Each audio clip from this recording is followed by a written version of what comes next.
Brian, let's talk about the options in owning investment real estate. What are they?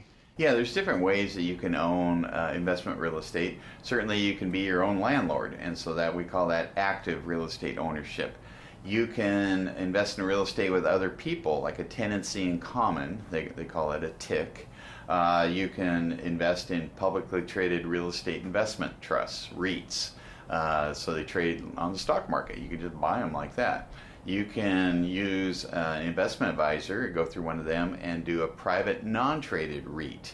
So there's another classification. And finally, you can do something called a Delaware Statutory Trust, which is a passive real estate investment, kind of looks like a REIT, but it happens to qualify for Section 1031 exchange purposes. So we've basically broken it down into two major categories, active ownership and passive ownership. Which of those has the more potential for profit? I would say active ownership. Certainly, if you bought the right property and you manage it yourself, it probably has the biggest upside of any category out there. Certainly, people have made a lot of money being landlords and operating their own real estate. So the one with the biggest upside probably is that one. So why would you not want to be an active landlord? I hated being a landlord. I was a landlord once. I was the worst one there was. So I don't fix things. I was too nice, I guess, and it just didn't work out. It wasn't for me. And it took me away from what I love to do, which is this. And so it wasn't for me. Whereas someone else, it might be exactly what they need to do. So, you are the landlord and you assume responsibility. In some years, maybe something goes wrong and you got to write a big check. So there are negatives to being an active landlord.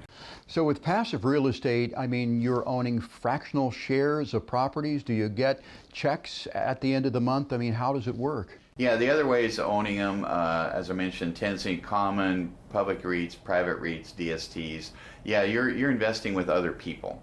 And so generally you will get your share of the rents with that. Now each one comes with negatives. So I talked about the negative of being your own landlord. That's not for everybody.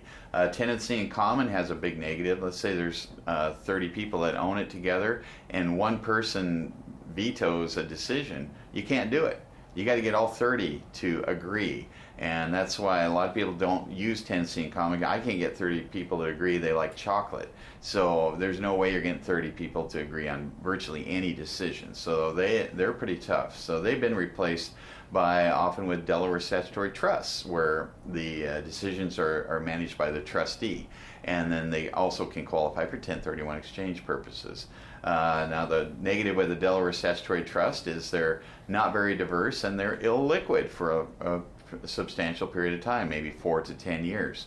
The disadvantage of publicly traded REITs is that they're on the market and the market can go down. And when the market goes down, probably the REITs go down too. And so that's a negative to them. And then finally, the private non-traded REITs, they're generally smaller and sometimes they're somewhat illiquid. Brian, historically, has real estate been a good investment for most people when you consider that they either actively or passively own real estate? Has it panned out in most cases? Yeah, my famous two-word answer, it depends. But yeah, generally speaking, you look around, most people that invest in real estate long-term, most people in the United States are glad they did, especially in certain areas of the country. But the thing about real estate is location, location, location. So there are benefits to all kinds of real estate ownership. With active real estate, you control the property, when you're going to sell it, what you're going to do to it, you have better upside.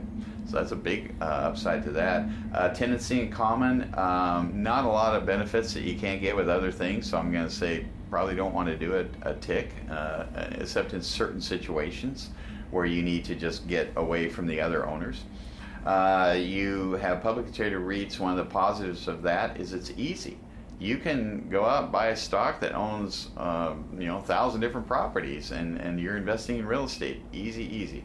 Private non-traded REITs, similar. You won't have 1,000 properties generally, but you can have a diverse portfolio and get rent checks, and that could be a nice thing for you too because of the rent checks. And finally, Delaware Statutory Trust, DSTs, they're the preferred way for a lot of people that want to retire from being a landlord to continue to be in real estate, but do a Section 1031 exchange and defer or potentially eliminate the tax someday.